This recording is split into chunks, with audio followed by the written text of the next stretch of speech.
मोठा सुलभ तरी हा सुलभ म्हणजे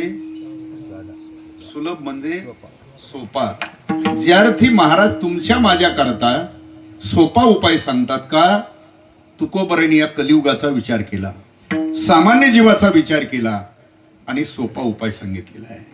ज्यार्थी महाराज म्हणतात तरी हा सुलभ, याचा अर्थ भगवत प्राप्तीचे मार्ग कठीण सुद्धा असले. बरोबर. ज्यार्थी महाराज म्हणतात तरी हा सुलभ, याचा अर्थ भगवत प्राप्तीचे मार्ग कठीण सुद्धा असले. जर एवढाच असता एक उपाय मार्ग तर महाराज म्हटले असते हाच एक उपाय.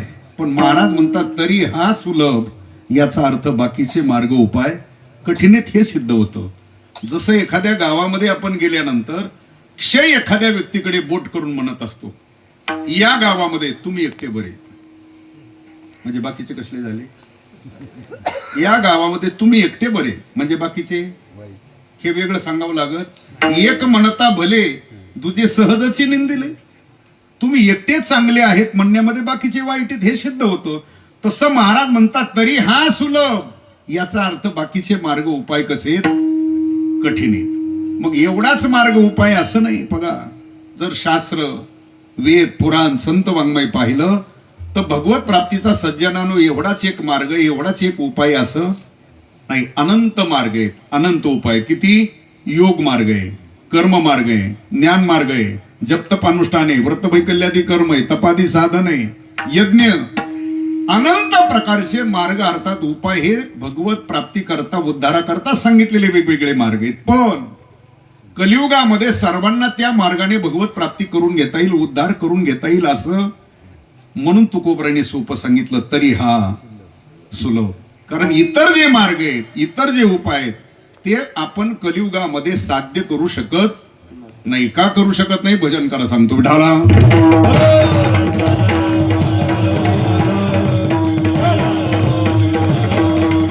उपाय क्रमांक 1 योग मार्ग आहे.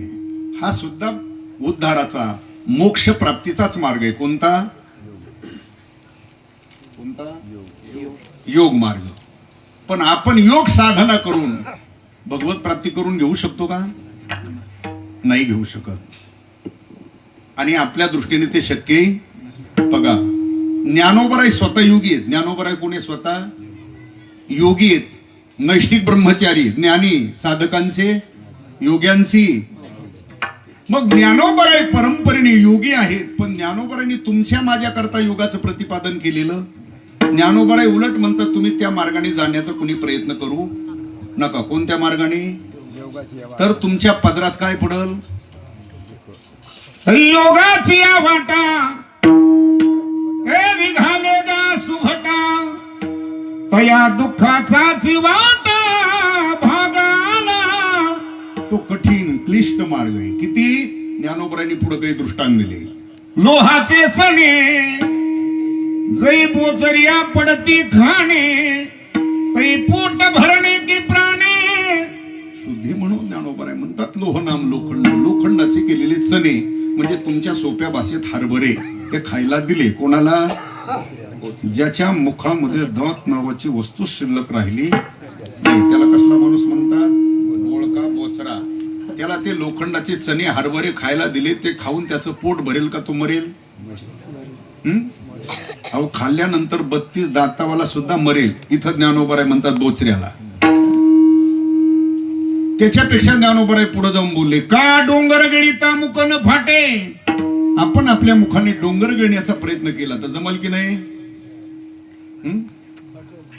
होय म्हणा, नाही म्हणा, बोलायचं नसलं त्यांना असं असं काहीतरी करा म्हणजे मला अंदाज लागा तुमचं माझा मेळ बसतोय.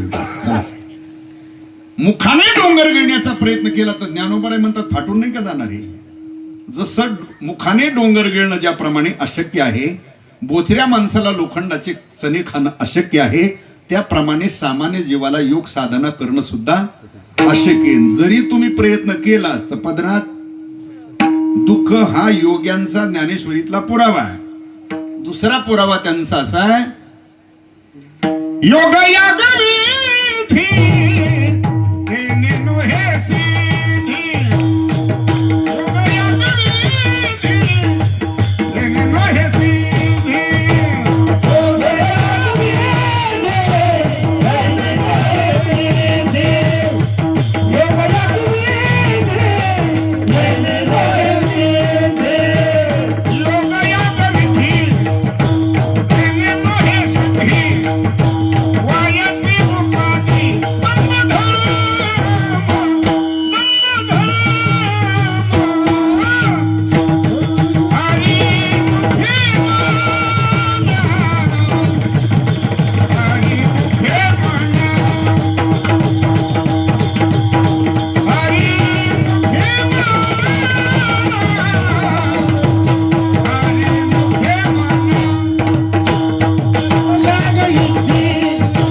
सांगितलं योग याग विधी ज्ञानोबा म्हणतात त्याने तुमची सिद्धी होणार नाही, हे मत योग्यांचं आहे. त्याला तिसरा पुरावा त्यांचा सांगतोय, अष्टांग योगे नसे निजे यमने निरोध नकी जे रया वाचा गीत गाई दे वाचा गीत गाई दे हो जपत बानू स्थान व्यर्थ दासया करणे. जपत बानू स्थान व्यर्थ दासया करणे. मन लगे वरणी भरणे.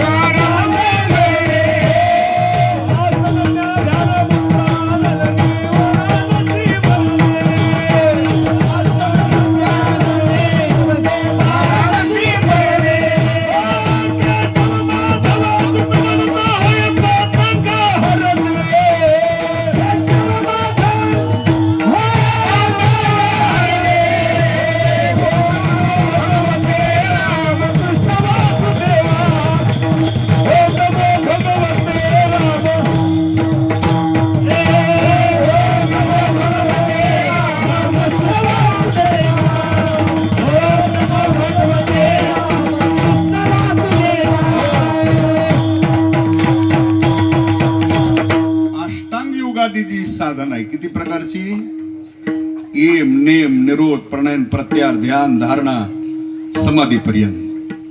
ज्ञानोबा म्हणतात त्या मार्गाने गेला तर तुम्ही शिनून जाताल. एके ठिकाणी म्हणतात त्या मार्गाने जाऊन तुमची सिद्धी होणार नाही, एके ठिकाणी सांगतात त्या मार्गाने गेला तर पदरात. हा आता हे सगळे पुरावे कुणाचे, म्हणजे योग्यांचे. ज्ञानोबा योगी असून तुमच्या माझ्या करता योगाचं प्रतिपादन केलं. हाच तुकोबाराने विचार केला आणि तो मार्ग तो उपाय न सांगता सोपा सांगितला, तरी हा सुलभ. चला उपाय क्रमांक 2 ज्ञान मार्ग आहे. हा सुद्धा मोक्ष प्राप्तीचा उद्धाराचाच मार्ग आहे. कोणता, ज्ञान. पण त्या मार्गाने आपण जाऊन उद्धार करून घेऊ शकतो नाही का. ज्ञान हा एक मार्ग उद्धाराचा भगवत प्राप्तीचा आहे, पण सर्वांना ते शक्य. एक तर लक्षात ठेवा, ज्ञान प्राप्त करून घेण्याकरता सुद्धा अधिकारी लागतो, त्याच्याशिवाय ज्ञान प्राप्त होत नाही. ज्ञान प्राप्त करून घेण्याकरता काय लागतो, अधिकारी. मग कोण येतो ज्ञानाचा अधिकारी, ज्ञान प्राप्त करून घेण्याकरता काय लागतो, अधिकारी लागतो. मग त्याला काय म्हणतात,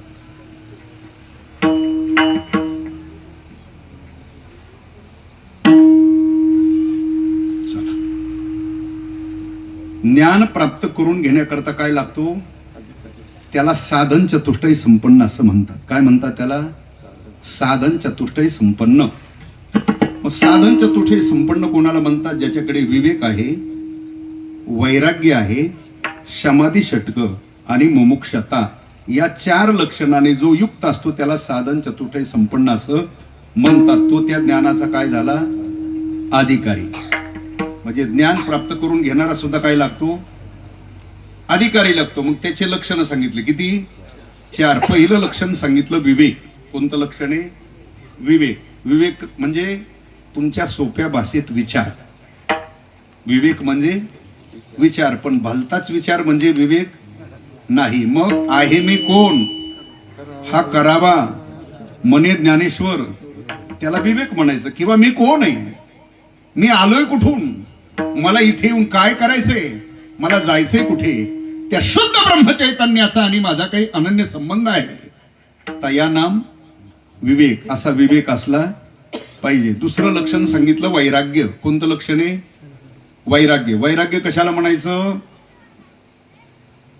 इहलोकापासून ब्रह्मलोकापर्यंत अनुकूल मानलेल्या भोगाच्या त्यागाच्या इच्छेला म्हणतात. काय, वैराग्य. इहलोकापासून ब्रह्मलोकापर्यंत अनुकूल मानलेल्या भोगाच्या त्यागाच्या इच्छेला काय म्हणायचं, वैराग्य. म्हणजे पहिले भोग प्राप्त असले पाहिजेत आणि त्या भोगाबद्दल त्याग पाहिजे. ज्याच्याकडे भोगच नाही आणि वैराग्याच्या गप्पा मारल्या, काय अर्थ. बरं, इहलोकापासून कुठपर्यंत, ते भोग प्राप्त आहेत. इह लोकातले कोणते भोग? सत्ता संपत्ती सगळं काही. सत्ता संपत्ती सगळं काही. का त्याच्यापेक्षा सोपं सांगू? आपण एखाद्याचं वर्णन करताना म्हणत असतो, महाराज हो त्यांच्या घरी काय कमी हो, महाराज त्यांच्या घरी सोन्याचा काय निघतोय. म्हणजे त्यांच्या घरी सकाळी उठलं कीच पिटवतात का सोनं? असा अर्थ नाही. याचा अर्थ गडगंज संपत्ती. त्याला इह लोकातले भोग म्हणतात. स्वर्गातल्या भोगाचं वर्णन ज्ञानोबराय करतात. असं मधून मधून थाप दिली म्हणजे मला ती सारखी स्वर काढणं वाचतो आणि वाक्य रचना संपली कीच मारली पाहिजे ना थाप. जेथ अमरत्व हे सिंहासन, ऐरावता सारिखे वाहन, राजधानी भुवन अमरावती. हे स्वर्गातल्या भोगाचं वर्णन आहे. म्हणजे स्वर्गातले भोगही प्राप्त आहेत, इह लोकातले सर्व भोग प्राप्त आहेत. पण प्राप्त असून त्या भोगाबद्दल ज्याचं पूर्ण चित्त विटले हे चित्त प्रपंचा, अशा प्रकारचं भोगच नाहीत प्राप्त आणि भोगाबद्दल गप्पा मारल्या. काय अर्थ? मला सांगा, ज्याच्या दारामध्ये बिगर मरगडाची सायकल सुद्धा नाही आणि तो म्हटला मला फॉर्च्युनर मध्ये बसायची इच्छा, काय वैराग्य झालं? हे काय वैराग्य? त्याच्या शेड मध्ये मालकीच्या 2-4 लावलेले असावात आणि मग म्हणा मला काय त्या गाडीत बसायची आता इच्छा का? त्याच्यापेक्षा सोपं सांगू, आता इथं बसलेल्या पैकी मंडपात मंत्री होण्याची कोणाची इच्छा नाही तुमच्या? कोणाची नाही इच्छा? सगळ्याची. पण जे ग्रामपंचायतलाच कधी उभा राहिलं, उभाच राहिलं नाही म्हणजे निवडून यायचा संबंधच, सदस्य म्हणूनच संबंध नाही. आणि तो इथं आला दुपारी मंडपात आणि लागला वार करायला गप्पा आणायला, मला काही मंत्रिपदाची इच्छा, मला काही मंत्रिपदाची इच्छा. अरे हे काय वैराग्य आहे का? तू ग्रामपंचायतलाही कधी उभा राहिला, निवडून यायचा प्रश्नच, आणि तो म्हणतो मला काही वैराग्य. मग हे कुणी म्हटलं पाहिजे? तो तालुक्याचा प्रतिनिधी म्हणून पहिला आमदारकीला निवडून आला पाहिजे. त्या पक्षाचं तिकीट घेतलं, त्या पक्षाचं बहुमत सुद्धा झालेलं पाहिजे. त्या पक्षाचा कोण पक्षाध्यक्ष आहे त्यांनी ठरवलं पाहिजे यांना आमकं आमकं मंत्रीपद. आणि त्याही वेळेला म्हणावं साहेब मला ते, मग म्हणता येईल त्या पदाबद्दल यांचं काय. हा तो कशाला उभाच राहिला नाही तर निवडून यायचा संबंध, तो म्हटला मला मंत्रिपदाची. हे काही वैराग्य झालं? ज्याच्याकडे भोगच नाही आणि त्या भोगाबद्दल वैराग्य दाखवू लागला, याला अर्थ नाही ना.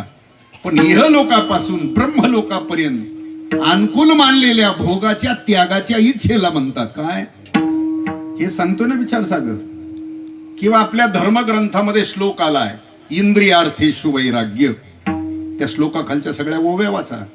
ज्ञानोबरायांनी सगळे दृष्टांत दिलेत वैराग्यवान पुरुषाला भोग कसे वाटतात त्याबद्दल. वमेलिया अण्णा लाळन घोटी जीवी रसना कांगण स्वयालिंगणा प्रीताची अभिषेखानी नागवी जळत घरी नरी गावी व्याघ्र विवारण करावी वस्ती जीवी धडधडी तुलू हरसी उडी न घालावी जैसी न करावी उसी आजगराची.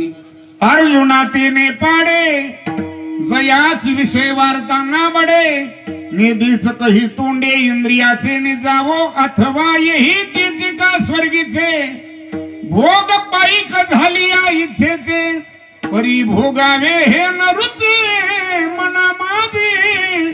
त्याला वैराग्य म्हणतात. हे सगळे तुमच्या व्यवहारातले दृष्टांत सांगितले. व मेलिया काय म्हणता तुम्ही त्याला? उलटी वकारी वांती काय म्हणत असतात? ती पडलेली वांती कुणी परत घेतं का?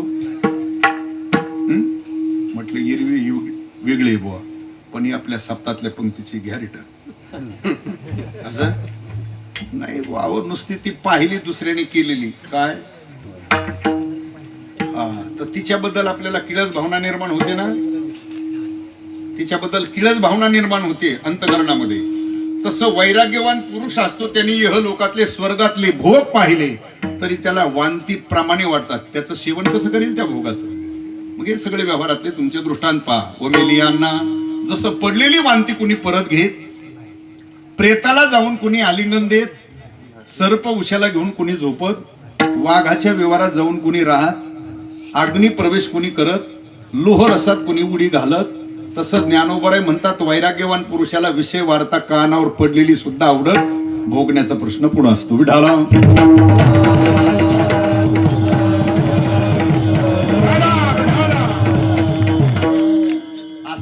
वैराग्य असावं, असं वैराग्य असावं म्हणायला लागतं. इथंच येत ना तुम्ही सगळे. म्हणजे आपल्याकडं असं वैराग्य, विवेक, बर समाधी षटक, ते 6 प्रकारचे शम दम उपरम तितिक्षा, त्याच्यात मनोनिग्रह सांगितलेला आहे, इंद्रिय निग्रह सांगितलेला आहे. आता हे कीर्तनात चाटा चुटा ऐकणारच काही ते त्याला कशाला ते कुठं असतात, कोणाच्या दुकानात भेटतात, केवढ्याला येतात, कशावर खातात, काही घेणं देणं. ते श्रवण करणारी कायम माणसं असतात, त्यांच्या तरी थोडंफार ते लक्षात येतं. बरोबर. मुमुक्षता म्हणजे मोक्ष प्राप्तीची तीव्र जिज्ञासा.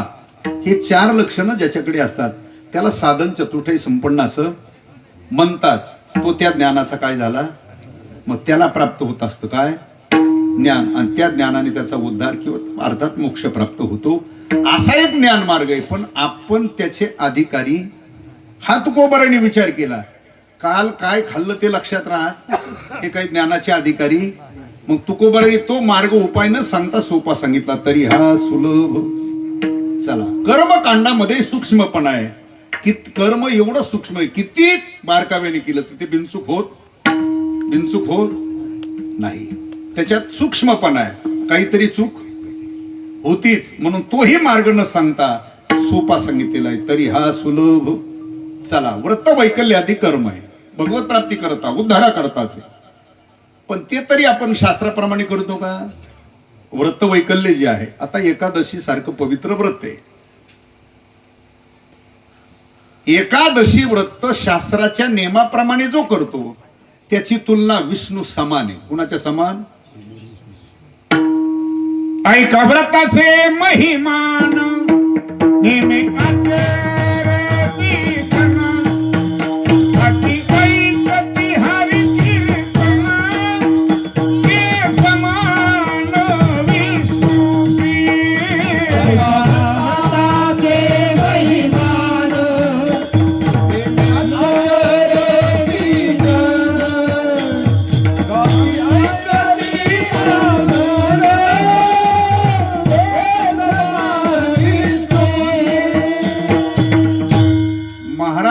ऐका व्रताचे महिमान नेमे आचरती जनगाती ऐकती हरी कीर्तन ते समान विष्णुसी.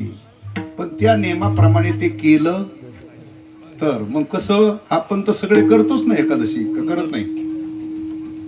करतो. पण एकादशी व्रत तसं 3 दिवस चालतं बरं दादा हो. किती दिवस? दशमी एकादशी आणि एका जागेवर बसूनच घे बाळा. कीर्तनात विक्षेप मारण्यापेक्षा वाईट असतं. कीर्तन महत्वाचं आहे, ते इतकंच. शूटिंग काही महत्वाची असं नाही. तुला एका जागेवर बसून का, एक तर मी ते ठेवीतच नसतो, पण इकडे पहिल्यांदा आलोय महाराजाकडे म्हणून म्हणलं जरा राहू द्या, नाही ते चाल झालं की ते उचलायला हवीत असतो. काय होतं त्याच्यात, आमच्यासारखी स्पष्ट बोलणारी माणसं, आणि त्याचा परिणाम असा होतो कधी कधी ते काहीला ते रुचत नाही. संप्रदायातलेच काही जी संप्रदायात जी घुसखोरी करणारे जी गडी घुसलेले आहेत ना, त्यांना कधी कधी मग आपला स्वभाव शिव्या देतो आपण, त्यांना राग येतो. मग कोणीतरी तेवढ्याच क्लिपा काढून टाकीत. त्याच्यापेक्षा बरं त्या जाहिरातीची आपल्याला काही गरज आहे नाही. आणि एक असं असतं, युट्यूबला टाका नाही तर टीव्हीला होऊन द्या त्याचं कीर्तन. तुझ्याकडे काही पावरच नाही, कोण पुत्र खातं तुला? ही पहिली गोष्ट आहे. आणि जर याच्यामुळे जाहिरात होती, कीर्तन भेटतात, असा जर कोणाचा मूर्खपणाचा समज असला तर तुकोबारायचा गाथा काय सांगतोय, सज्जनाचे माप चाले वाऱ्या हाती चाले.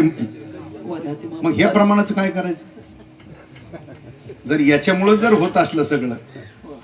चला असू दे, एका जागेवर बसून कर. विढाला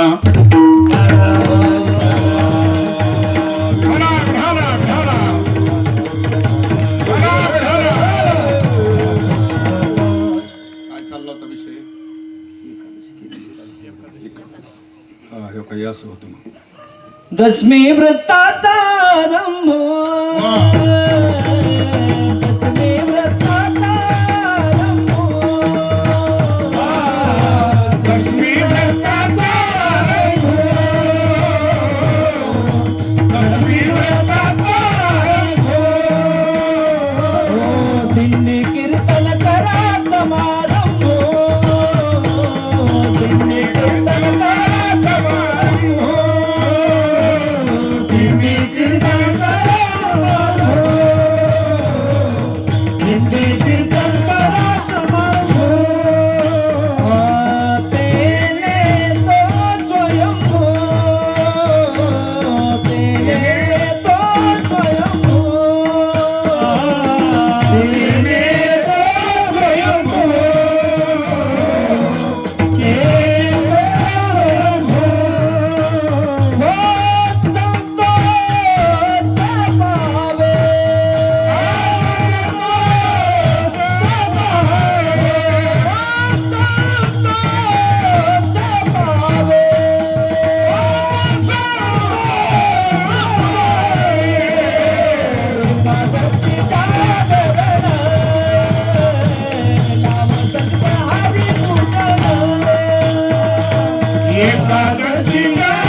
दशमी, एकादशी आणि द्वादशी. दशमी दिवशी एक गुप्त सांगितलंय. किती?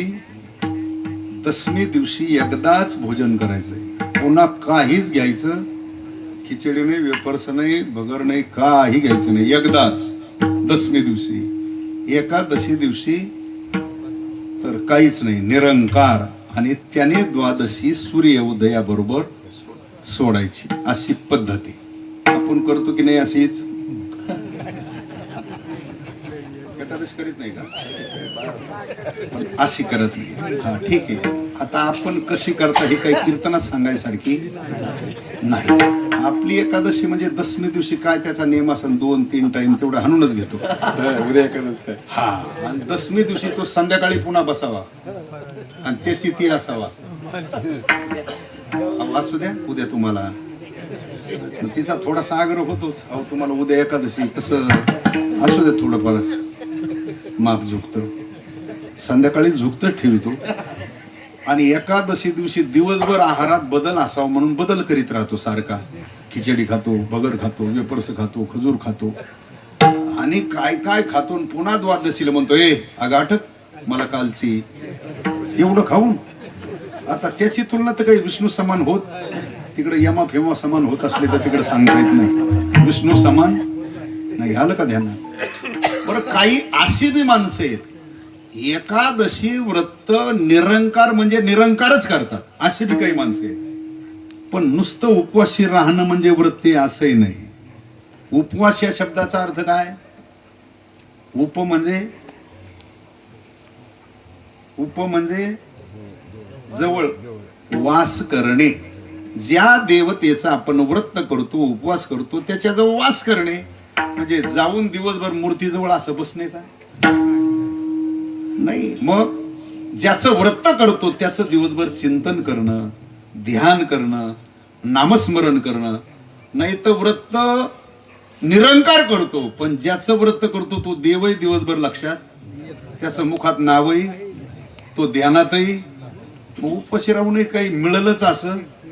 महाराज म्हटले व्रत एकादशी करीन, पण त्याचं उत्तरार्ध महत्वाचं आहे. गायीन अहर्निशी, मुखी नाम अहर्निशी. गायीन हे व्रतातलं महत्वाचं आहे. सोमवार सारखं पवित्र व्रत आहे. आणि आता वारकरी म्हटलं, वारकरी की त्याला हे 2 व्रत असतात. वारकरी म्हटलं की त्याला एकादशी आणि सोमवार असला पाहिजे का? असलाच पाहिजे, असलाच पाहिजे. नसला तर पूर्ण त्याचे गती होईल